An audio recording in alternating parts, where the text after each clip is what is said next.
이번에 모셔볼 분은 명지병원 IT융합연구소와 카이스트 문화기술대학원의 교수님으로 계신 정지훈 교수님을 모시고 이야기를 들어볼까 합니다. 교수님께서는 오늘 공유와 해부 정신 그리고 브이콜레르 이게 어떤 상관관계인지 그리고 어떤 이야기를 들려주실지 교수님을 큰 박수로 한번 맞아보겠습니다. 안녕하세요. 네, 늦었는데 맨 마지막에 오랫동안 기다리시다가 끝까지 계셔서 감사드립니다. 사실은 유영남 교수님한테 연락을 받았는데 이타적 미에 대한 이야기를 해달라고 해서 제가 별로 이타적이었나라고 생각을 이렇게 자꾸 해보다가 그런 얘기를 하게 되면 또 자기 자랑도 그렇거니와 별로 이렇게 사실 1시간 10분 동안 할 얘기가 이타적인 얘기는 사실 생각보다 이렇게 재미있는 얘기가 잘 없거든요. 그래서 이제 그런 쪽으로 얘기하기보다는 지금 시대 정신에 대한 이야기를 하려고 그래요. 지금 우리가 얘기하는 이런 브리콜레르에서 얘기했던 이타적 미라는 것 자체가 그렇게 최근에 갑자기 생긴 얘기가 아니고요. 생각보다 굉장히 긴 뿌리를 갖고 있습니다. 그 긴 뿌리를 갖고 있고 그 뿌리가 어떻게 형성이 됐고 어떤 식으로 진행이 됐고 제가 이제 제일 많이 하는 것이 저에 대해서 잘 아시는 분들은 아시는데 제가 역사하고 미래를 두 개를 같이 합니다. 그래서 히스토리, 특히 기술의 역사와 관련된 요 파트하고 그 다음에 미래 스토리와 관련된 거 두 개를 엮는 작업을 많이 하는데 그런 측면에서 한번 쭉 최근에 나타나는 변화를 바라보는 거로 지금 타이틀을 잡았고요. 거기에서 핵심 단어가 되는 게 다시 해커 정신이에요. 나중에 이제 해커 정신에 대해서 조금 더 자세히 말씀을 좀 드리도록 하겠습니다. 일단 역사에 대해서 간단하게 좀 보고 갈 것이 미국의 역사를 좀 알 필요가 있어요. 미국이란 나라가 처음에는 영국에서 독립을 해서 신천지에서 뭔가를 시작한 나라이기는 하지만 미국인 나라 지금 가만히 보시면은 지금도 오늘 드디어 그래도 어쨌든 디폴트는 막았습니다. 이제 서로 사인을 해가 디폴트는 막았지만 가만히 보시면요 한 개의 나라가 아니라고 보셔도 돼요. 사실상 크게 봤을 때 두 개의 나라에 가깝습니다. 동부하고 서부, 특히 미국 동부하고 서부의 시대 정신은 굉장히 달라요. 동부에 정착했던 사람들은 청교도 정신에 입각해서 사실 최초에 어떤 보수적인 기독교 국가에 가까운 형태를 띠고 있다고 보시면 되고 그에 비해서 서부로 온 사람들은 민족의 구성에서부터 지배하는 지배 철학 자체가 굉장히 다릅니다. 이거에 대한 거를 완벽하게 캐치를 하지 못하면 미국에 대해서 잘 모르는 거고 그리고 사실은 지금 우리가 이렇게 최근에 겪고 있는 인터넷 문화 그리고 우리나라에서도 지금 따라오는 이런 전반적인 변화의 틀을 잘 이해하기가 힘들어요. 그래서 일단 그거부터 좀 시작을 하도록 하겠습니다.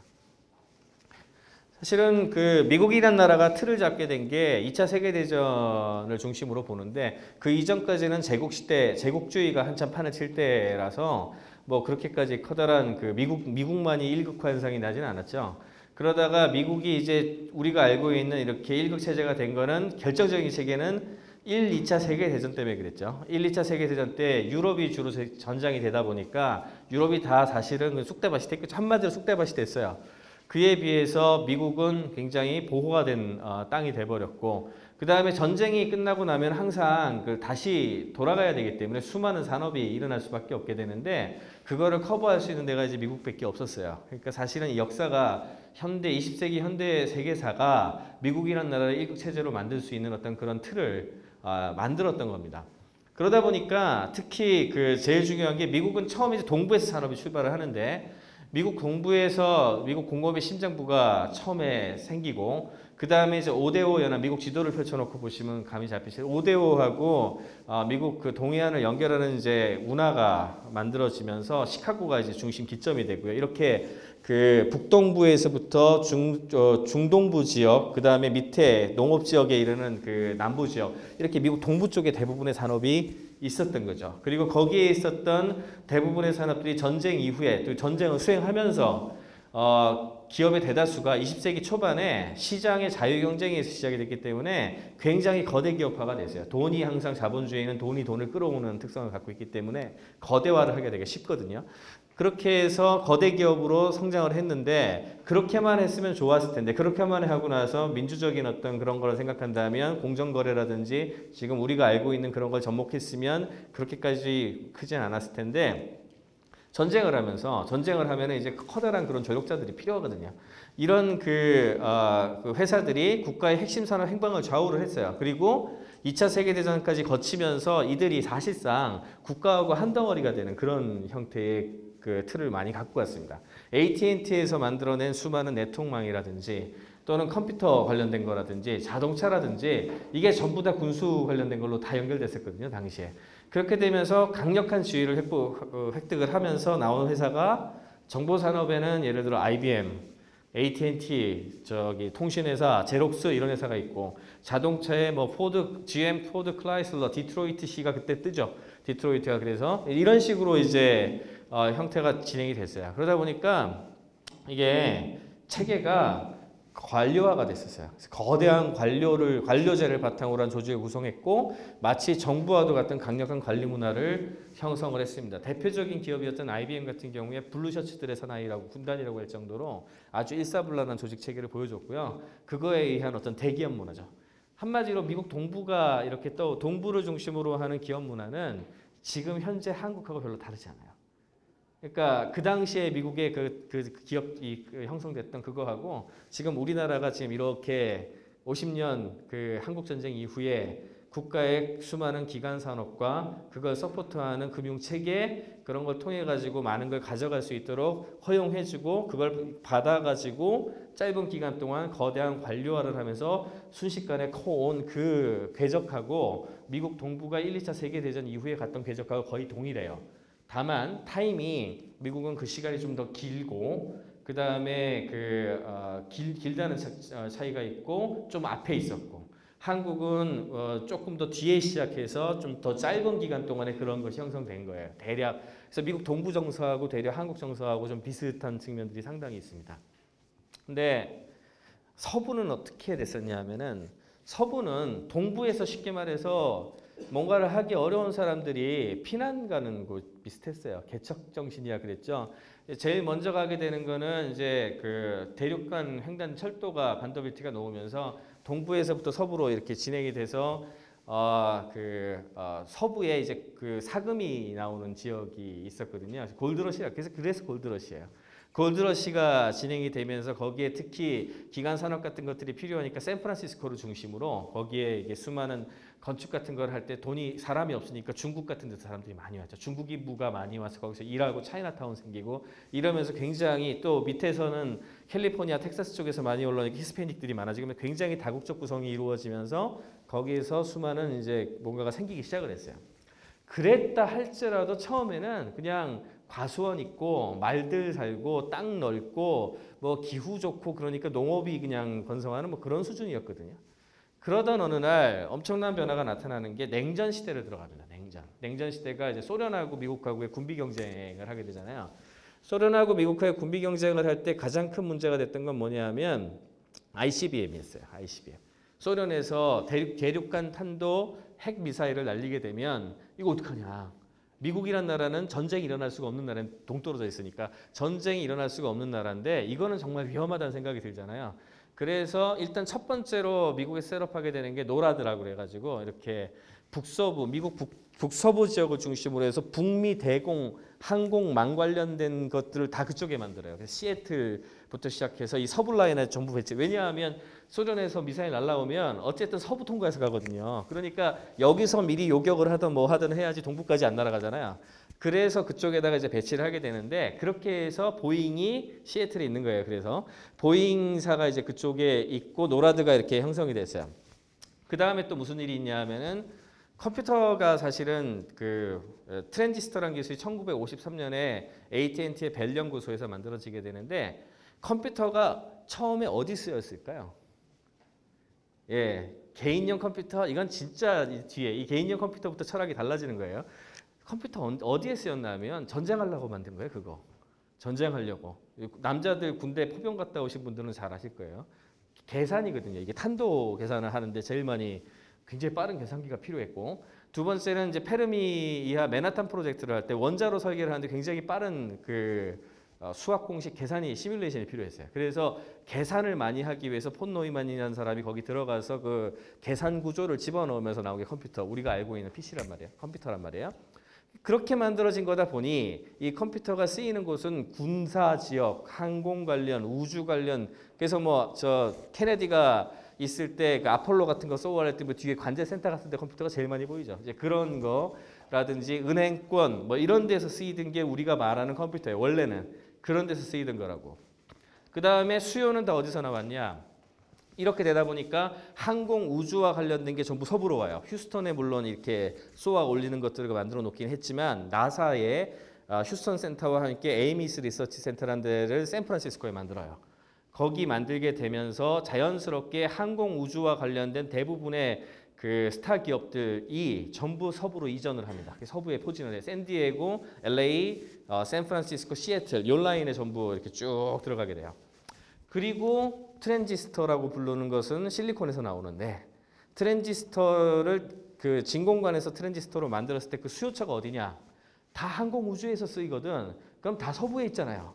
그러니까 이와 관련된 연구가 진행돼야 되는 뭔가가 있어야 되죠. 그게 있어야 되는 리퀘스트가 나오게 돼. 이게 이제 실리콘밸리 시작입니다. 사실은 실리콘밸리가 반도체에 대한 수요가 그쪽에서 항공 우주 산업과 함께 있었기 때문에 그쪽에서 시작이 되는데, 이제 문제는 동부가 어쨌든 간에 올소독스한 그 수도적인 측면을 갖고 있고, 이 서부는 상대적으로 굉장히 something new잖아요. 새로 나온 뭔가잖아요. 되게 정서가 달라요. 동부에 있었던 그 대학의 이야기를 하나 드리자면, 이 그림에서 보면은 여기 있는 이게 이제 나사의 에이미스 리서치 센터예요. 이게 들어오면서 이제 굉장히 중요한 역할을 하고, 여기 어딘지 아시겠어요? 이거? 이게 스탠포드 대학이에요. 스탠포드 대학이 어떻게 시작을 하냐면 지금으로부터 150년, 그러니까 얼마 안 됐어요. 이 학교 자체가. 스탠포드 대학이 처음에 시작을 할 때 릴랜드 스탠포드가 두 부부죠. 아들 레미가 있었는데 아들이 죽어요. 일찍. 아들이 일찍 죽다 보니까 이렇게 과수원하고 말목장 하던 분들이거든요. 돈은 많이 벌었는데 특히 엄마가 굉장히 마음이 아팠던 거야. 아들이 죽으니까. 그래서 아들을 기려서 우리 성 이름을 따서 애들한테 무슨 학교를 만들어주고 싶어 했어요. 그래서 하버드 대학을 가죠. 엄마가 하버드를 좋아하니. 그때 뭐 최고 명문으로 갈 때니까. 하버드 대학 가가지고 총장님 이하 뭐 이런 사람들 만나가지고 우리가 돈을 많이 기부할 테니 여기 학교 이름에 스탠포드 이름을 좀 넣어달라는 뭐 이런 거 부탁을 하려고 갔어요. 근데 만나지도 못했어요. 문전박대를 당했다고. 그 당시에 동부 쪽에서는 이런 거 기부하려고 오는 사람들이 많았는데, 소위 말하는 성분 조사를 했는데 이게 한마디로 이 사람들 뭐니 이렇게 해가지고 그 스케줄을 안 잡아주는 거예요. 그러니까 굉장히 굴욕적인 상황이죠, 어떻게 보면은. 근데 그 와이프는 그래도 계속 그걸 하기를 원했어요. 그런데 이제 그 아버지가 설득을 하죠. 이렇게 됐는데 우리 돈을 저기다 투자하지 말고 여기 우리 동네에 있는 아이들을 키울 수 있는 어떤 그런 학교를 만들어 보자 라고 해서 그 돈을 갖다가 학교 설립하는 데 집어넣습니다. 그렇게 해서 설립한 학교가 스탠포드 대학이에요. 그래서 여기가 원래는 여기 말목장, 그 사람들이 갖고 있었던 거대한 말목장이 있었는데 말목장을 싹 밀고 만든 지역이 스탠포드 지금 현재 캠퍼스예요. 옛날엔 스탠포드 말목장 자리입니다. 저기가. 그렇게 해서 스탠포드가 시작이 됐는데, 후보라는 사람이 들어오면서 이제 광업, 특히 이제 광업을 중심으로 해서 뜨고, 주변에 라스베가스 이런 거 개발되면서 거기에 이제 후보 댐도 짓고 하면서 광업 쪽이 많이 하다가 갑자기 이렇게 항공 우주 리서치 이런 게 많이 뜨면서 실리콘 뭐 IC 이런 게 막 뜨니까 그와 관련된 리서치하고 연구하는 사람들을 동부에서 데릴 수가 없잖아요. 거기서 어떻게 해야지. 그렇게 해서 스탠포드가 날개를 달고 점점 올라가기 시작을 해요. 그렇게 해서 오늘날 뭐 세계를 지배했다고 얘기할 수 있을 정도로 아주 중요한 이제 대학으로 자리를 잡은 거예요. 이게 이제 동부하고 서부가 달라지게 된 가장 커다란 기본적인 역사적 배경이에요. 더 중요한 건 이겁니다. 카운터컬처라고 부르는 거, 대학 문화. 뭐냐면 이게 티오도 로작이 1968년에 이걸 정리를 했던 얘기인데, 소외 심리나 동양적 신비주의, 환경약물, 뭐 동동체적 실험에 대한 젊은이의 관심을 포함한 다양한 문화 양식 이렇게 표현했어요. 이때 특히 미국 동부를 중심으로 미국이 경제가 엄청 호황에 들어갑니다. 경제 호황에 들어가니까 중산층이 늘었어요. 중산층이 늘었는데 아버지들이 굉장히 이제 돈을 이제 넉넉하게 벌게 된 거죠. 그렇게 되니까 이 아버지들이 되려 인권적인 측면에서는 굉장히 가부장적 그 문화가 판을 치게 돼요. 그러면서 되려 페미니즘은 내려가고 인종 갈등 올라가고, 왜냐하면 우리 같이 못 살겠다 해가지고 자동차가 보급이 되고 교회 발전이 되면서 이 사람들이 차를 끌고 바깥으로 나갑니다. 그러다 보니까 외부의 그 미국 중심 바깥에는 소위 말하는 그 백인타운이 형성이 되고, 미국 한가운데 실제 주요 도심 한가운데는 어떻게 됐겠어요? 전부 흑인들만 남는 거예요. 이게 할렘이라고 부르는 뭐 이게 형성이 되는 양극화가 급속도로 일어납니다. 그것만 있었느냐? 또 그게 아니죠. 우리 세대도 그런 것도 비슷한 게 있는데, 어려움을 같이 겪을 때는 가족들이 혼연일체가 돼요. 원래 어디나 뭐 가족도 그렇고 국가도 그렇고 좀 그렇죠. 근데 나름 잘 나가는 아버지가 돈 가지고서 이렇게 가부장적으로 하잖아요. 그러면 애들은 걱정이 없을 것 같죠. 더 반항합니다. 예, 이게 대학 문화예요. 반항을 하게 되니까 아버지들이 이런 거를 하는 걸 되게 싫어하는 거야. 그래서 무조건적인 어떤 반항 같은 걸 하게 되고, 이런 게 기본적으로 싹이 돼요. 이게 이제 비트 제너레이션이라는 어떤 그런 거하고도 맥이 닿는 건데요. 그러면서 몇 가지 현상이 나타나요. 첫 번째는 청년들 중에 일부는 상업화된 자유와 쾌락에 몰두하고 기성사회의 가치와 규범을 받아들이는 것을 굴종과 노예화로 받아들이는 사람들이 굉장히 늘기 시작했어요. 그리고 또 한 가지는 이때 계속 냉전이 있고 핵전쟁이 이렇게 위협이 있었거든요. 그때 베트남전이 또 터져요. 베트남전이 터지고 이러다 보니까 전쟁에 대한, 냉전체제와 핵전쟁에 대한 두려움까지 있으면서 전체적으로 이것들이 굉장히 다른 어떤 문화적 현상들인데 하나로 뭉쳐가지고 대학 문화가 이제 싹을 틉니다. 그렇게 해서 이런 종류가 나오죠. 히피 문화가 들어오게 되고, 히피들이 막 등장을 하고, LSD, 코민운동, 샌프란시스코를 중심으로, 샌프란시스코가 이런 문화의 중심이 돼요. 그래서 언론자유 운동도 언제 시작하냐 하면 버클리 대학에서 처음으로 언론자유 운동이 시작이 되거든요. 그 전에는 언론에 대해서 정부가 뭐 이런 거에 대해서 아무도 그런 타치를 안 할 정도로 굉장히 밀접했죠. 소비자 운동도 시작이 되고, 흑인 시민권 운동, 여성 운동, 게이 해방 운동, 베트남전 참전 반대 운동, 이런 게 다 한 덩어리로 보시면 돼요. 이 정책들의 기조가 숨어 있는 게 지금 현재 미국 정치 구조에서 보면 뭔지 아시겠어요? 이게 민주당에서 주장하는 내용들이잖아요. 그러니까 한마디로 말하자면 미국 역사에서 이 동부하고 서부의 기본적인 철학에 퍼져나가는 것이 지금 현재 미국의 공화당하고 민주당의 기본 뿌리 정세에 들어가 있다고 보셔도 과언이 아니에요. 그것들이 여전히 대립하고 있는 그런 양상을 지금 갖고 있는, 그럼 우리가 알고 있는 좌우 이데올로기랑은 굉장히 달라요. 굉장히 또 다른 형태의 뭔가를 가지고 있는 특징을 갖고 있습니다. 여기서 또 하나 중요한 사람이 있는데, 이제 여기 이제 설명되는 티모티 리얼이라는 친구입니다. 이 사람은 원래 하버드 대학에 있었는데, 하버드 대학의 심리학자로 연구를 했던 사람이에요. 이 사람이 35살 생일에 아내가 있었는데 아내가 자살을 해요. 심리학 연구를 하는 사람인데 아내가 자살을 했으니 얼마나 무력했겠습니까? 그죠? 무력함을 느끼면서 이건 뭔가 다른 연구 내지는 다른 게 필요하다는 생각을 굉장히 많이 해요. 그러면서 이제 소위 말한 금단의 연구를 하게 되는데, 이 사람이 가지고 있었던 가장 중요한 연구 중에 하나가 재각인 현상이라고 해서, 여기 재각인 현상이라고 뭐냐면 실제로 이게 동작을 합니다.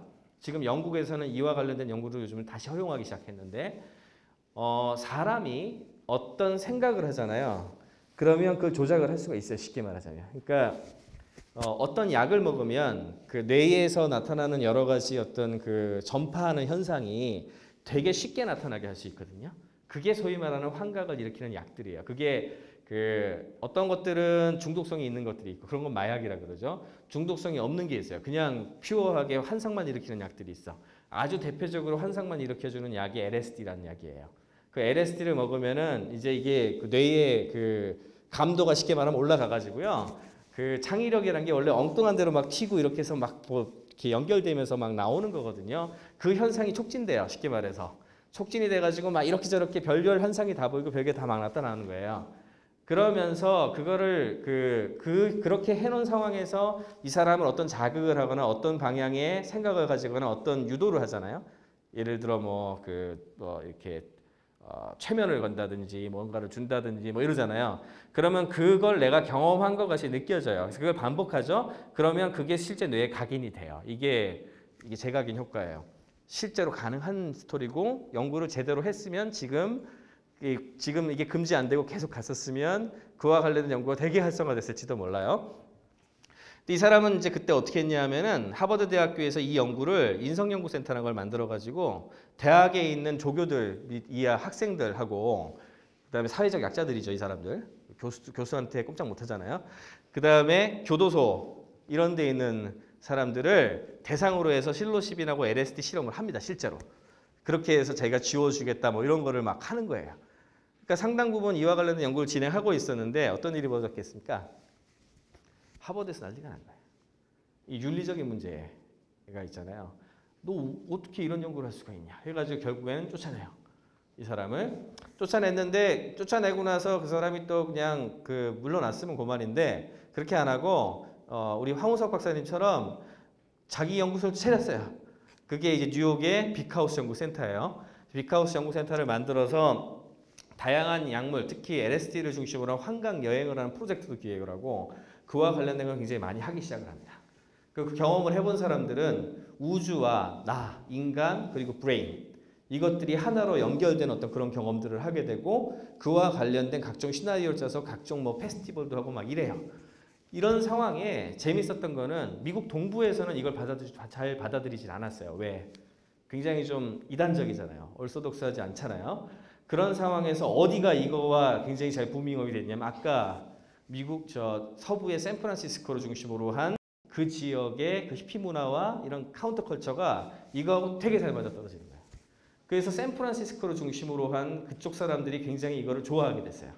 그래서 티모시 리얼을 초대도 많이 하고 뭐 이런 여러 가지 것들을 이제 하기 시작을 하는데 그러면서 자연스럽게 이 사람이 샌프란시스코로 활동 중심으로 옮깁니다.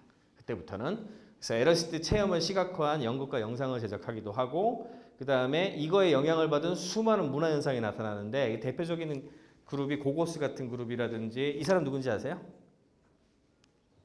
제프 백입니다. 제프 백. 그 세계 3대 기타리스트 중에 한 명으로 꼽히는 제프 백인데 제프 백이 피드백 주법이라는 걸 이제 개발하게 되는데 그런 종류의 연주 관련된 기법 이런 걸 사이키델릭이라고 불러요. 이런 환상과 관련된 것들을 연결시켜가지고 그 다음에 비틀즈도 영향을 많이 받았고 뭐 이렇게 해가지고 우드스탁 락 페스티벌이 거기 연결되고 이렇게 돼요. 그런 지미 핸드릭스 같은 사람들이 여기 연결되고 그래서 이런 형식으로 문화가 서부에서 커다랗게 일어납니다. 락과 기존에 있었던 우리가 알고 있는 아주 센치한 조용한 팝 음악하고는 또 다르잖아요. 그 음악도 생각을 해보세요. 그런 부분들.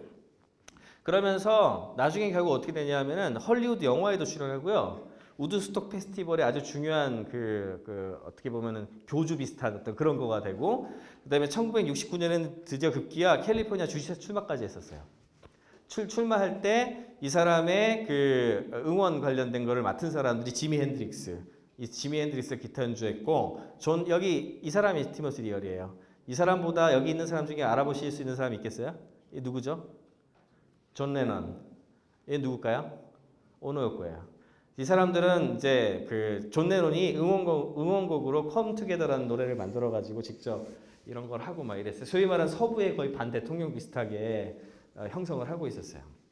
근데 이제 이 사람의 역할이 이제 직격탄을 맞은 거는 사실 존 F 케네디 암살 사건 때문에 존 F 케네디가 암살을 당할 때 그 당시 그 총을 쏜 사람이 LSD 먹고 환각 상태에서 저질렀다는 뭐 이런 것이 나오면서 존슨 대통령이 LSD를 금지 약물로 규정하면서 완전 금지시킵니다. 그래서 이제 불법화를 해버리죠. 그때부터 소위 말하는 이와 관련된 거는 이제 쫑친 거죠. 이제 더 이상 못하게 되고 이 사람은 이제 해외로 나가서 막 이렇게 돌아다니다가 최근에 뭐 죽었다는 얘기 들은 것 같은데 뭐 이런 어떤 스토리가 있어요. 이 과정에서 스튜어트 브랜드라는 사람이 굉장히 중요한 역할을 하는데 스튜어트 브랜드는 원래 스탠포드 출신인데 스탠포드 대학에 다니다가 미국 군사 입대를 해가지고 이렇게 카메라 같은 거를 되게 워킹을 잘하는 사람이었어요. 그래서 미디어 이론이라든지 이런 것들을 굉장히 잘했던 친구인데 이 친구가 아까 티모시 리어리의 환상 여행과 관련된 PD, 미디어를 굉장히 잘했기 때문에 PD 역할을 맡아요. 그 PD 역할을 맡으면서 단순히 이게 LSD만의 문제가 아니라는 걸 느낀 거예요. 이 우주와 우리 사회 그리고 그 다음에 뇌 이런 것들이 뭔가 연결될 수 있는 고리가 있고 그걸 하려면은 의식의 확장, 사이키델릭 음악의 사이의 운열 그리고 오늘은 시간이 짧아가지고 못 넣었는데 노버트 위너라는 교수가 있어요. 이 사람이 사이버네틱스라는 개념을 처음 창시하는 사람인데 사이버네틱스가 가졌던 개념을 절묘하게 연결하면서 히피들의 의식의 확장, 자연으로의 회귀, 그 다음에 공동체 생활, 그리고 여기에서 나타나는 수많은 그 철학과 삶에 대한 이야기들 이런 것들을 갖추게 됩니다. 이게 이제 사실은 뿌리적으로 보자면 나눔, 공유, 참여, 그다음에 네트워크를 중심으로 보는 거예요. 이게 네트워크를 중심으로 한 사고라고 표현을 해요. 다른 표현으로는 그렇게 하면서 이 사람은 또 뭐를 중시했나? 미디어를 중시했어요. 미디어가 얼마나 중요하다는 걸 굉장히 잘 알았던 사람이에요. 스튜어트 브랜드가. 그래서 창시한 잡지가 바로 이 잡지입니다. 홀 어스 카탈로그. 미국 서부의 정신을 보려면 홀 어스 카탈로그를 봐야 돼요. 그래서 과거 거를 쭉 찾아보려면 이거 하면서 동시에 같이 했던 게 이제 이런 거. 이거 뭔지 아시겠어요? 블루마블이라고 하나 아주 유명한 이미지인데 이전에는 그 나사가 이렇게 그 위에다가 하늘에다가 이제 인공위성을 띄웠다. 그래서 지구의 사진을 찍었으면 이게 누구 걸까요? 국가에서 사진을 찍었으니까 국가 소유의 기밀인가요? 예, 옛날엔 그런 식으로 했어요, 미국에서. 근데 이제 이거를 정면으로 걸고 들어간 거예요. 그래서 운동을 한 거죠. 저런 그 일종의 프로퍼티가 저런 어떤 재산권이 저런 녀석들이 어째서 니네 거냐. 우리 국민의 세금이고 우리 같이 한 거니까 우리 모두가 같이 공유하고 쓸 수 있어야 되는 거 아니냐라는 운동을 데모를 엄청 이 사진 공개하라고 데모를 했어요. 그러니까 엄청 해가지고 굉장히 격렬한 그 데모 끝에 얻어냅니다. 그때 처음으로 공개된 사진이 이 사진이에요. 그래서 이때부터 이제 이 이미지가 주로 이제 우리 그 컴퓨터 같은 데 스크린 세이버 이미지로 굉장히 많이 되게 되는데 이때부터 이제 매년 나사에서 그 매해 새로운 이미지를 발표를 해요. 그래서 2013 블루밥을 쳐보시면 예를 들어 올해 거 초고해상도 이미지 받으실 수 있어요. 그거를 이제 스크린 세이버로 많이 쓰고 막 이러죠. 이런 것도 막 하고 그리고 이 호러스 카탈로그를 통해 가지고 수많은 뭐 어떤 네트워크 기술이라든지 또 PC 통신의 그런 정신이라든지 이런 것들 막 퍼뜨리는 그런 역할을 굉장히 많이 하다가 이게 이제 맨 마지막에 이게 어쨌든 종이로 된 거잖아요. 이 사람이 생각하기에 종이로 된 거의 시대는 끝났다고 생각하는 시기가 와요. 그게 이제 인터넷이 등장하는 시기인데 그때 웰이라고 하는 사이버 커뮤니티 쪽으로 운동을 옮기면서 맨 마지막 페가노를 1970 몇 년이더라? 1980 몇 년인가 맨 마지막 페가노를 내요. 이게 페가노의 맨 마지막 뒷페이지입니다. 뭐라고 써 있어요? 보이세요? Stay hungry, stay foolish라고 써 있죠. 이 말 들어보신 분? 예, 이게 어디서 나오죠? 예, 스티브 잡스가 스탠포드 대학교 졸업식에 했던 아주 유명한 연설의 맨 마지막 말이죠. Stay hungry, stay foolish. 스티브 잡스가 저 얘기했다. 아닙니다. 스튜어트 브랜드가 한 말이고 스티브 잡스는 스튜어트 브랜드의 호러스 카탈로그의 영향을 엄청나게 많이 받았다고 자기 자신이 언제나 얘기하는 히피예요. 아시겠죠? 이게 미국 서부의 실리콘밸리 문화의 기저에 이게 깔려 있어요. 가장 기본으로 깔려 있는 게 바로 이런 문화입니다. 또 한 사람 굉장히 중요했던 그 인물이 버크민스터 플러라는 사람이 있는데 이 사람은 아주 유명한 건축학자입니다. 건축가이기도 하고 전체 시스템을 봐야 된다. 그래서 컴프리헨시브 디자인이라는 표현도 썼는데 자연과 문화 그리고 기술을 종합한 보편적인 패턴과 유형을 이해하는 것에 대한 고민을 많이 했고 이 사람이 또 하나 굉장히 크게 얘기했던 게 스페이스십 얼스라는 표현. 저도 굉장히 좋아하는 표현이에요. 스페이스십 얼스. 그래서 이렇게 지오대식 이런 스타일의 그 포드 같은 경우에 이 사람이 영향 정말 많이 받았죠. 이런 디자인들을 굉장히 많이 했던 분인데요. 지구가 하나의 구체고 우주에서 지구를 바라본 것처럼 객관적으로 바라본다면 지구의 정체는 뭐냐? 지구는 지구에 사는 수많은 사람들을 태우고 우주를 여행하는 배와도 같다라는 아주 유명한 말을 남겼죠. 같이 여행하는 배와도 같다. 그래서 이런 어떤 그 것에 직접적인 영향을 받은 사람들이 바로 제록스 파크에 있었던 연구원들이에요. 제로스 파크 연구소에서 뭐가 나왔냐 하면은 이런 컴퓨터 게임 같은 것도 많이 처음 이게 이제 스페이스 워라고 하는 게임인데 이게 연결이 되나 모르겠네. 자, 한번 열어볼게요. 지금 HTML5 기술이 좋아져 가지고 HTML5로 이걸 또 옛날 코드를 구현을 해서 쓸 수 있게 했더라고요. 나오네요. 예, 이게 이제 이런 식 게임이에요. 별거 아니에요. 이렇게 돌려서 이런 게임 하는 건데 저 이거하고 빨리 둘이 싸워가지고 하는 건데 제가 게임 못하니까 넘어갈게요. 부서지겠네. 저게 제록스 파크에서 저렇게 1인용으로 컴퓨터 가지고 저런 걸 만들었어. 그랬더니 사람들이 지금 우습게 보이시지만 너무 신기하잖아요. 대결할 수 있잖아요. 같이 이렇게 좀 할 수 있게 좀 하자라고 해서 빌 받아가지고 열심히 만든 게 그게 이제 결실을 맺은 게 인터넷이에요. 그게 알파넷이란 프로젝트의 원형이 제록스 파크에서 시작되거든요. 이런 재미있고 이렇게 해킹을 해서 뭔가를 해서 나누고 연결하고 뭐 이런 걸로 시작을 했고 그 중에 그 연구원 중에 아주 유명한 사람 중에 한 사람이 바로 이 사람. 제가 굉장히 존경하는 분이에요. 누군지 아시는 분 계세요? 예, 알란 케이라는 사람인데 알란 케이가 태블릿, 이게 세계 최초의 태블릿이죠. 태블릿이라든지 GUI 관련된 거, 그 다음에 OOP, Object Oriented Programming, 뭐 이런 개념들 다 이 사람이 만들었어요. 나중에 애플로 가죠. 애플로 가서 애플에서 각종 뭔가를 만드는 걸 하다가 MIT 미디어 랩을 만들게 되고 나중에 MIT 미디어 랩을 그 앞에 이름 까먹었네요. 하여튼 그 총장님하고 같이 만들고 그 은퇴하고 나서 지금은 뉴욕 대학에서 스몰 토크라는 걸 이용해서 새로운 미래형 교육에 미친 사람이니까 교육에 관련된 걸 만들고 있는 아주 대표적인 사람입니다. 그리고 이것이 진행됐던 제록스 파크에서 나온 게 이 녀석인데 알토라고 하는 컴퓨터인데 여기에 GUI 컨셉이 들어가고 마우스 같은 게 들어가거든요. 그렇게 해서 나온 걸 보고 그대로 베껴가지고 만든 게 그게 매킨토시예요. 매킨토시, 애플의 매킨토시 이런 게 이렇게 연결됩니다. 또 하나 중요한 거는 리눅스에 대한 이야기인데요. 이렇게 진행이 되면서 컴퓨터 사이언스를 했던 사람들 중에 제일 처음에 연구 개발로는 유닉스라고 하는 연구가 제일 많이 진행이 됐어요. 그게 AT&T라고 하는 미국의 초거대 기업, IBM보다 더 컸어요. 그 통신을 장악했으니까.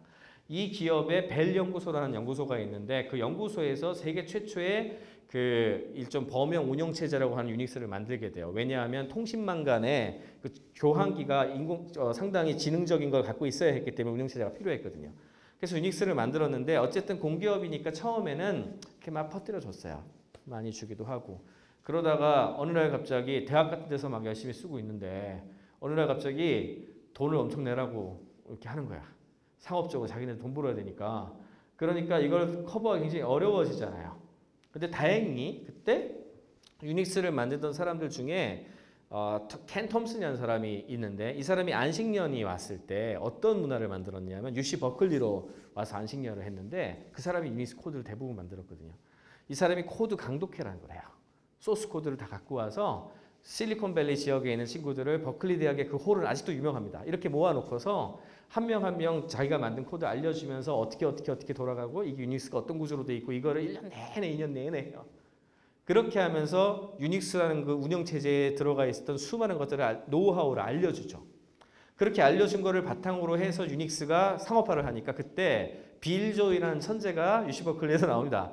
빌 조이라는 천재가 그 코드를 머릿속에다 기억하고 있던 거를 그렇다면 우리가 이걸 오픈소스로 만들어야 되겠다 해서 처음 오픈소스로 나오게 된 유닉스가 나오는데 그게 BSD 유닉스라고 버클리 유닉스라고 부르는 코드예요. 이 코드가 나중에 애플의 애플의 OS 10이 됩니다. 나중에 이 그 베이스 코드가 나중에 연결고리로 하면 이제 그런 형식이 되는데 어쨌든 그쪽 계열이 하나가 가게 되고 빌 조이는 나중에 썬마이크로 시스템즈라는 회사 창립하고 그 뒤에 오라클 가고 지금도 오픈소스의 어떤 여러 가지 많이 하는 세계 최고의 천재 프로그래머 중에 한 명이에요. 대학원생이었는데 당시 뭐 이런 정신을 굉장히 빨리 받아들였던 사람이죠.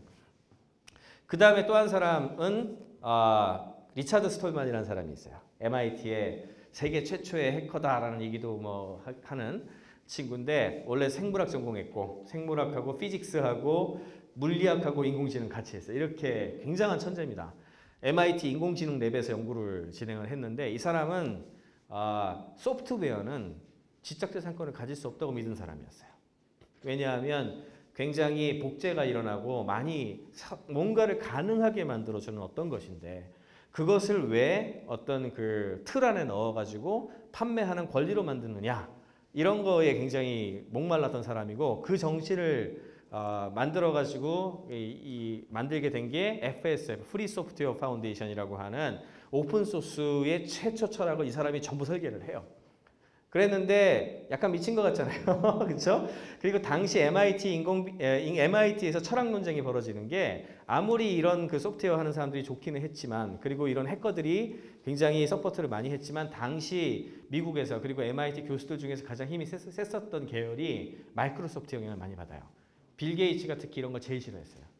왜 마음대로 복제를 해가지고 퍼뜨리느냐, 니네 공산주의자들이냐, 뭐 이런 식으로 그런 것들도 하고 이렇게 해서 굉장한 대립이 일어났는데 미국의 정치권은 역시 당시 최고 힘센 빌 게이츠 쪽으로 기울죠. 그래서 소프트웨어에 대한 저작권이 그때 최초로 강력하게 만들어지면서 소프트웨어를 처음으로 제대로 된 어떤 제조 상품화도 가능하게 되고 그것으로 인해 가지고 마이크로소프트가 세계 최고의 기업으로 우뚝 서는 그런 백그라운드를 1980년대에 만들게 됩니다. 이게 굉장히 중요한 역사적으로 80년대, 90년대 굉장히 중요한 사건이에요.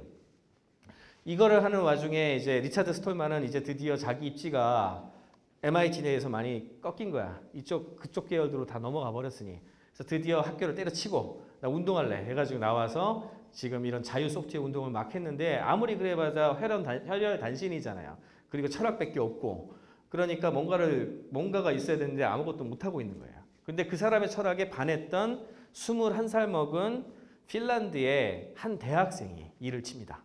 한 대학생이 그 GPL이라고 하는 그 라이센스 그리고 그 오픈소스 정신에 푹 빠져가지고 근데 천재적으로 코딩을 잘하는 친구였어요. 그렇게 해서 자기가 자기 이름을 따가지고 만들기도 하지만 하여튼 유닉스하고 비슷한 역할을 할 수 있는 PC에서 돌아갈 수 있는 IBM PC에서 돌아갈 수 있는 운영체제를 오픈소스로 처음 만들어가지고 프리 소프트웨어 파운데이션의 오픈소스 정신에 입각해서 처음으로 공개를 해요. 이게 바로 리눅스입니다. 그걸 한 청년 이름이 리누스 토발즈예요. 21살 먹은 리누스 토발즈. 그리고 자기 이름을 따기도 했지만 라이누스라는 이름을 따기도 했지만 그 약자는 리눅스 is not 유닉스의 약자예요. 리눅스는 유닉스가 아니다. 거대 기업이 만들어서 돈을 챙겨가는 그런 종류의 것이 아니라 우리가 가진 것을 나누고 우리가 가진 것을 쉐어하고 우리가 같이 뭔가를 빌드업을 할 때 세상은 훨씬 더 좋은 방향으로 바뀔 수 있다는 신념이 만들어낸 작품이에요. 그리고 그 리눅스가 발전해서 오늘날에 일부 여러 가지로 지금 파생이 된 조상이 하나인데 그 중에 가장 대표적인 게 안드로이드죠. 이렇게 지금 현재 소프트웨어 분야는 오픈 소스로 진행되는 게 90%예요. 이미 이런 정신이 거의 모두를 지배하기 시작했습니다. 올해 굉장히 중요한 사건이 하나 있었어요. 뉴질랜드가 처음이긴 한데 소프트웨어에 대한 지적재산권 자체를 없애버렸어요. 법정에서. 지금 미국 USPTO에서도 소프트웨어 부분은 지적권을 없앨 수 있다는 그 관련된 토론을 하고 있어요. 이게 이제 사실은 권리와 공유와 소유라는 측면에서 굉장히 두 가지 다른 철학이 이제 맞닿아 있는 거거든요. 이 부분에 대해서는 분명히 좀 캐치를 하고 계셔야 됩니다. 인터넷도 똑같아요. 이 사람이 누굴까요? 예, 팀 버너스리입니다. 팀 버너스리. 월드와이드 웹이란 거 처음 만든 사람. 우리 웹브라우저에 그 기술 처음 만든 사람이에요. 이 사람이 제가 아까 말씀드린 리차드 스톨만. 굉장히 좀 독특하게 생겼죠? 예, 이런 오픈소스 정신을 처음 다 만든 사람. 이 사람은 물리학자예요. 원래. 물리학자. 입자 물리학자입니다. 어디서 일했냐? 이번에 힉스 때문에 유명해진 저기 스위스 제네바에 있는 LHC, 라지 헤드론 콜라이더라고 하는 그 유럽 입자물리 연구소의 물리학자였어요.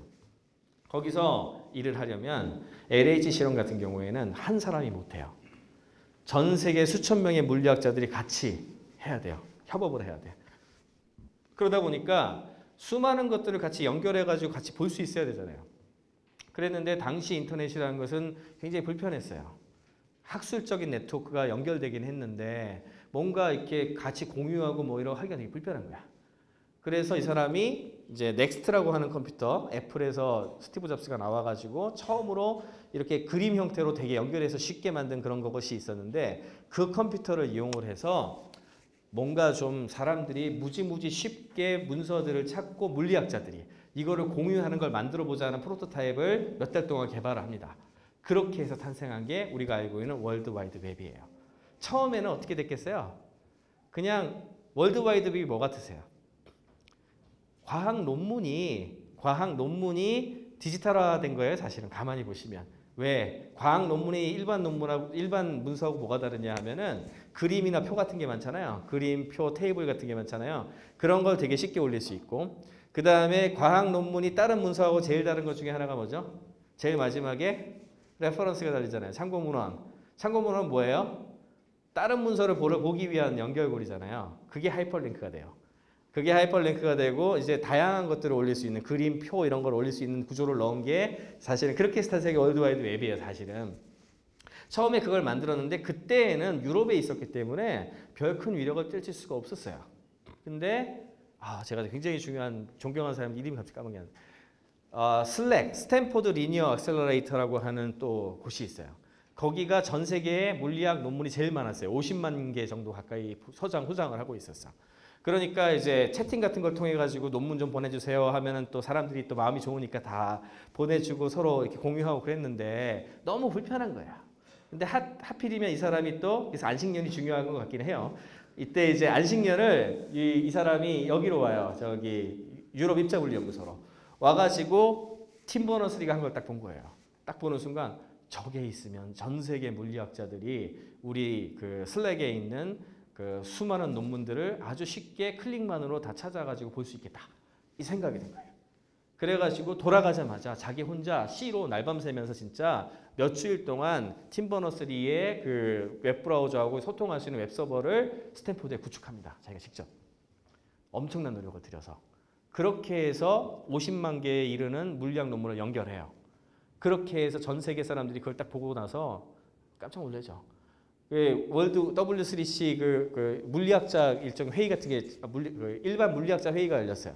200명쯤 들어왔을 때 처음 이걸 알리는 그 데모를 했는데 200명의 물리학자 이렇게 이 사람들이 이 두 사람이 와서 이렇게 한 걸 보고서 입을 딱 벌리고 감동, 조드로핑이라는 표현을 딱 써요. 감동을 하고 그때부터 처음으로 사람들이 자기가 만든 논문이라든지 이런 걸 내놓고 서로 주고받고 하는 거를 월드와이드 웹에서 시작합니다. 이게 200명이었던 과학자들이 다른 과학자로 퍼지고 IT 사람들로 퍼지고 그러다가 우리가 알고 있는 지금의 인터넷, 웹브라우저, 웹이 된 거예요. 이 철학이 숨어 있어요. 그다음에 이 사람은 누군지 아시겠어요? 지미 웨일즈라는 사람이에요. 아무리 그래도 이거 지금까지는 어디까지나 인터넷 쪽 관련된 특히 소프트웨어 하는 사람들이라든지 과학자 이렇잖아요. 지미 웨일스는 어떤 사람이었냐면 인터넷에 이런 힘을 이용한다면 우리가 일반 문서들도 똑같게 할 수 있다. 그래서 문서를 같이 편집할 수 있는 기기 중에 소프트웨어 중에 위키라는 툴이 있었어요. 그 툴을 이용해서 그렇다면 많은 사람들이 십시일반 힘을 나눠서 여러 가지 지식들을 같이 모아서 소싱을 하면 세계 최대의 백과사전을 만들 수도 있지 않을까 하는 아이디어를 가집니다. 그래서 그 아이디어를 거기다 올려요. 우리 한번 이거 해볼래요? 자기는 될지도 몰랐대요. 제가 만나봤었는데 될지도 몰랐다 그랬대요. 근데 이렇게 올렸더니 수십만 명의 사람들이 몰려가지고 실제로 그 작업을 하게 되죠. 그렇게 해서 탄생한 게 세계 최대의 백과사전이 돼버렸어요. 지금 그게 위키피디아입니다. 이런 식으로 우리가 알고 있는 인터넷과 이런 부분들이 이제 퍼지게 됩니다. 제가 이제 이타적인 것에 대한 이야기, 나눔과 공유에 대한 이야기는 사실은 이런 뿌리가 있어요. 단순히 그냥 나와 있는 것은 아니라는 거죠. 그럼 여기서 융합을 좀 연결해 볼까요? 융합은 뭘까요?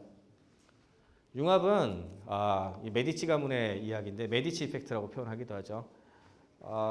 플로렌스 지방, 피렌체에 있었던 메디치 가문이 당시 동로마 제국이 멸망되고 나서 수많은 학자들이나 이런 사람들이 난민으로 넘어올 때 자기네 집이 크니까 거기에 난민들을 받아줍니다. 그러다 보니까 그 난민들이 어떤 사람들은 이렇게 수학을 잘하고 어떤 사람들은 과학을 잘하고 어떤 사람은 예술가, 글 쓰는 사람들 다 이렇게 있었어요. 생판 자기하고 원래 관계 없었던 사람들이 같이 살게 된 거예요. 그러니까 일어나서 뭐 하겠어요? 아침에 일어나서 서로 다른 사람들이 서로 다른 이야기를 하게 되죠. 그렇게 커뮤니케이션을 하다 보니까 서로 몰랐던 가치들을 막 알게 됐어요. 그 사건을 보고 나서 메디치가 감명을 받아요. 그리고 나서 이거를 좀 더 확대해야 되겠다. 그렇게 해서 탄생한 게 바로 포럼이라는 거예요. 포럼. 포럼이라는 게 나오면서 전 유럽에 있는 뛰어난 사람들을 불러들여서 같이 이야기를 하는 그런 공간을 만들게 되고 거기에서 탄생한 게 역사적으로 굉장히 중요한 사건이 나오죠. 뭐죠? 르네상스입니다. 르네상스 2차 르네상스하고 1차, 2차 나누는데 2차 르네상스는 그런 식으로 진행이 돼요. 이게 메디치 효과라고 불러요. 그래서 이게 융합의 가장 중요한 기본입니다.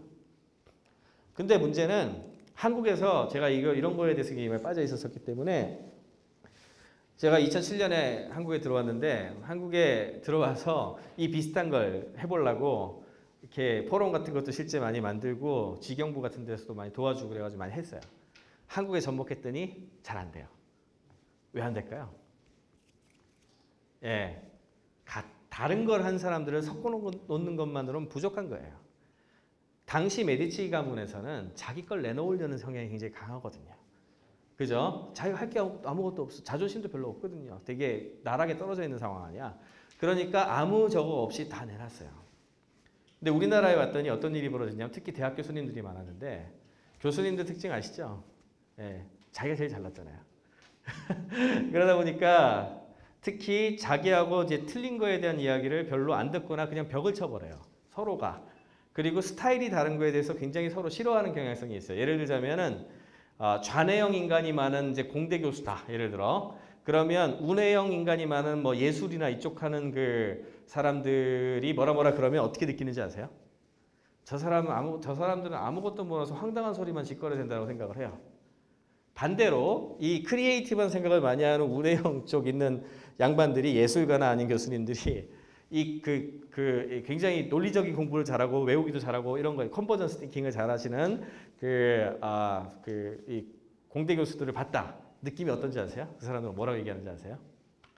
꽉 막혀가지고 맨날 저 똑같은 얘기만 하지 뭐 새로운 걸 아무것도 뭐 생각 못 해내네 이렇게 돼요. 그럼 서로가 그런 이야기를 만약에 같이 하잖아요. 그럼 서로 감정이나 원래 좌뇌형 인간은 우뇌형 인간하고 서로 싫어해요.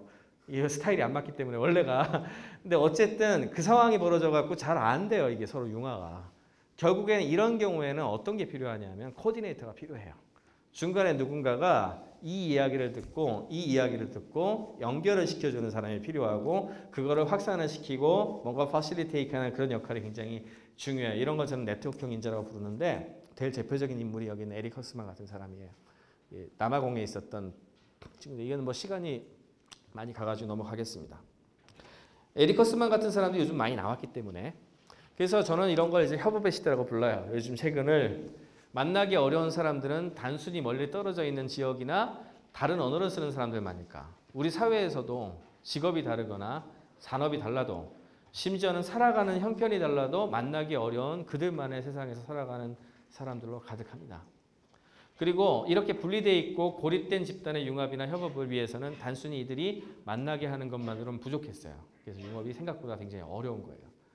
그리고 이들에게는 서로 다른 그룹의 융합과 협업을 유도할 수 있는 열정을 가진 다리의 역할을 해줄 사람이 필요합니다. 이제 뭐 한 10분 정도에 정리하겠습니다. 이 두 사람을 다 잘 아시죠? 예. 누가 더 위대한 음악가일까요? 이런 질문 드리면 굉장히 바보 같다고 생각하시는 분들도 굉장히 많아요. 뭐 제가 음악에 대해서는 잘은 모르나 음악의 어떤 그 학문적인 내지는 뭐 이런 예술적 난이도로 생각을 한다면 아마도 모차르트가 낫겠죠? 예. 근데 우리 사회적으로도 그럴까요? 이게 클래식과 팝의 차이예요. 모차르트 시대에 모차르트 같은 예술가들, 과학자도 똑같습니다. 어떻게 자랐을까요? 어떻게 그들은 자기 사회에 영향을 미쳤을까요? 철저하게 스폰서와 탤런트 구조입니다. 스폰서가 있어요. 누가? 영주들이지 뭐. 귀족들. 이 사람들이 돈이 있어. 탤런트는 돈이 없어요. 이 사람들은 예술가라고 부르죠. 그 사람들은 영주들이 주는 돈에 의해서, 귀족들이 주는 돈에 의해서 그들의 탤런트를 유지합니다. 우리 사회가 아니라.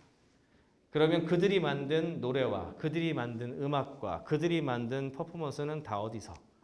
귀족들이 가는 오페라 하우스에서 연주가 되죠. 그들만의 리그예요. 그들이 소위 귀족 문화와 비슷한 거죠.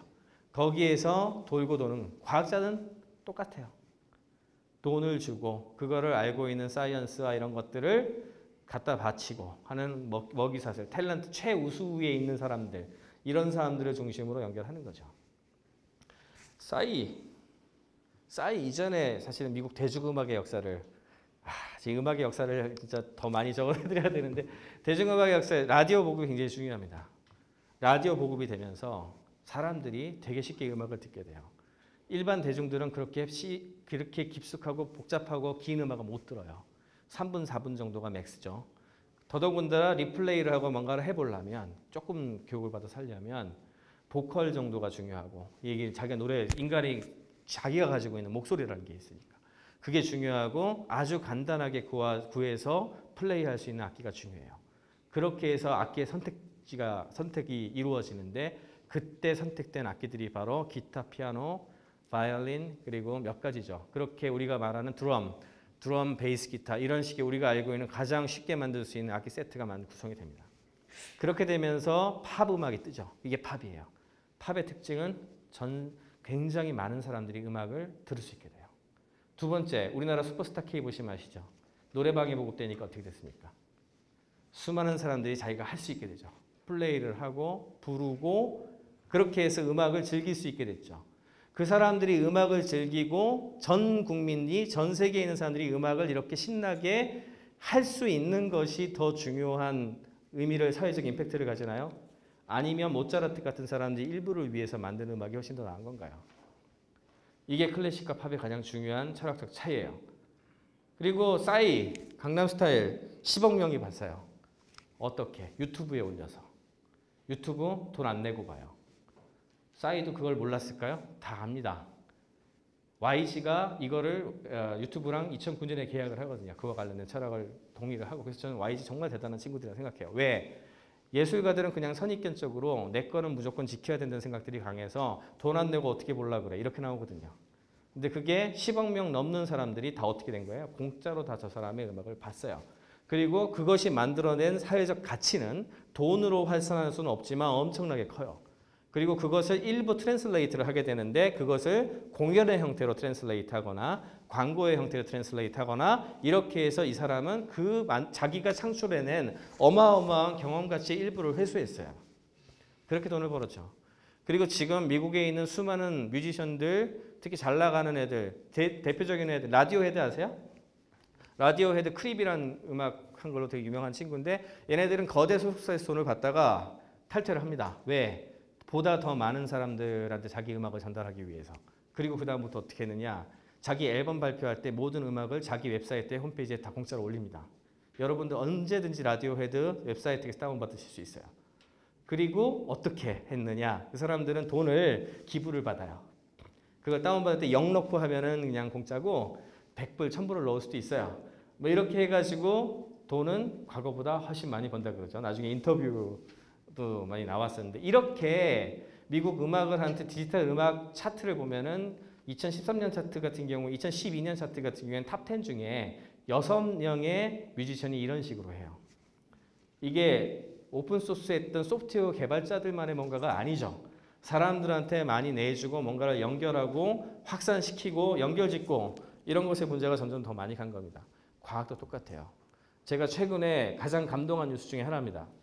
시애틀 하이바이오 커뮤니티 랩이라고 하는 이게 이제 크라우드 펀딩이라는 사이트에 와서 소싱을 받아가지고 드디어 설립이 되는데 누가 설립했냐 하면은 이름도 되게 길어요. 캐트리오나 구스리 허니아라고 하는 여자예요. 얘가 만들었어요.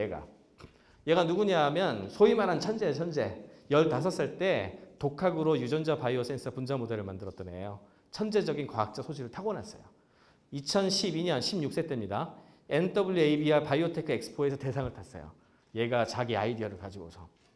근데 얘는 그런 어떤 우리나라 애들 같으면 우리나라에도 안 그런 애들 있겠지만 이렇게 그 커리어 쌓은 다음에 그거 가지고 대학 가고 뭐 이런 데 쓰려고 막 했을 텐데 얘는 어떻게 하냐 하면 내가 그때 생각했던 그걸 바로 해보고 싶은 거야.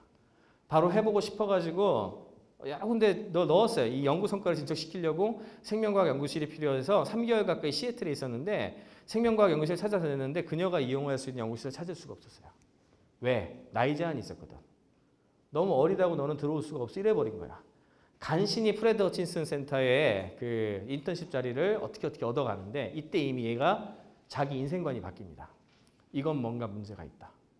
왜 수많은 생명과학 연구한 사람들부터 시작을 해서 수많은 과학을 공부하려고 하는 그리고 과학을 자기가 해보려고 하는 사람들이 할 수 없게 벽이 쳐져 있으며 이것들을 마치 무슨 성처럼 쌓아놓은 이 체계가 말이 되는가?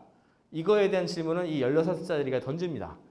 그리고 이제 내놓은 게 바로 하이바이오 커뮤니티 랩 계획을 자기가 전부 세워가지고 펀딩이 된다면 시애틀에 이런 조그만 그걸 빌려가지고 거기에 수많은 사람들이 누구나 와서 생명과학 연구도 하고 나누기도 하고 뭐 이런 걸 만들겠다는 계획을 했고 그거에 돈이 펀딩이 돼가지고 지금 이걸 만들고 있어요. 과학도 같아요. 저는 이런 걸 팝 사이언스 앤 테크놀로지라고 불러요. 과학과 기술이 그렇게 고귀한 것이 아니에요. 과학과 기술의 전제 의의가 뭐냐? 우리가 같이 나누고 우리 사회를 더 발전시키기 위한 것이지 그것이 누구의 뭔가를 쌓기 위한 것이 아니잖아요. 왜 그걸 그런 식으로 가둬야 되는지 저는 잘 모르겠습니다. 이건 이제 마지막으로 이제 정리를 한번 해보겠습니다. 아까 스튜어트 브랜드 얘기를 잠깐 드렸는데 이 해커웨이라고 부르는 해커 정신에 대한 생각을 이야기를 하려면 스튜어트 브랜드 이야기를 다시 꺼내야 돼요. 이 사람이 해커란 말을 처음 했거든. 매사에 세밀하게 계획을 세워 실행하는 사람이 플래너라면 이와 반대로 즐거움에 이끌려 임의적으로 새로운 혁신을 하거나 발명하는 사람을 해커라고 불러요. 제록스 파크 연구소에서 스페이스 워를 즐겼던 해커들이 이용한 알파넷이 오늘날 인터넷의 전신이 된 것은 이런 정신이 있었기 때문에 그래요. 그로부터 몇십 년이 지났죠. 페이스북 CEO죠. 마크 주커버그입니다. 마크 주커버그는 해커 정신을 뭐라고 그랬나 하면 100마디 말과 계획을 세우기보다 바로 실행해보고 혁신을 하는 문화다. 그리고 이걸 전부 공개해요. 지금도 페이스북에 오늘도 페이스북 최첨단 오레곤에 있는 데이터 센터 다 공개했죠. 들어가서 사진 다 찍고 오픈 컴퓨팅 프로젝트가 있고 다 내놓습니다. 지금 그와 관련된 작업들을 하고 있는데 얘가 왜 그렇게 하느냐? 페이스북이 SEC에 그러니까 미국 그 주가 이쪽 하는 IPO 처음 기업 그 공개를 할 때 마지막으로 주주들한테 보내는 편지가 있어요. 그 편지에 이 내용이 들어갑니다. 어떻게 뭐라고 썼냐면은 주주들한테 보낸 거예요. 내가 아는 뭐 사람들한테 보낸 게 아니고 주주들. 페이스북은 원래 기업으로 만들어진 게 아니라 세상을 더 열린 공간과 서로 연결된 곳으로 만드는 사회적 임무를 성취하기 위해 설립했다. 사람은 관계를 통해 새로운 생각을 나누고 세상을 이해하며 궁극적이고 장기적인 행복을 추구한다는 이런 가치를 갖고 있는 것이지 돈을 벌려고 있는 것이 아니다. 이게 주주들한테 간 얘기예요. 그리고 저는 이게 진심이라고 생각해요. 그리고 이런 진심을 가진 젊은 실리콘밸리의 창업자들 굉장히 많고요. 여기 계신 젊은 친구들, 청년들도 비슷한 정서를 갖고 있다고 저는 믿습니다. 우리가 가지고 있는 산업시대의 철학하고는 이미 달라지기 시작했거든요. 그래서 마지막으로 이런 미와 관련된 융합에 대한 이야기 마지막으로 드리면 컨버전스는 저는 컬처와 커뮤니케이션을 생각해요. 어떻게 더 쉽게 커뮤니케이션을 하고 그것이 시간이 지나면서 뭔가 어떤 형태를 갖추게 될 때 그것이 문화가 되는 거죠. 그게 문화가 되면 자연스럽게 우리 사회는 누가 뭐라 그러지 않아도 이렇게 나누고 좀 더 공유하고 참여하게 만들고 그런 사람들의 부족이 더 많이 늘어날 거고요. 그런 사람들이 늘어나면 늘어날수록 우리 사회는 조금은 더 살기 좋은 곳으로 가지 않을까 그렇게 생각을 합니다. 마치겠습니다. 감사합니다.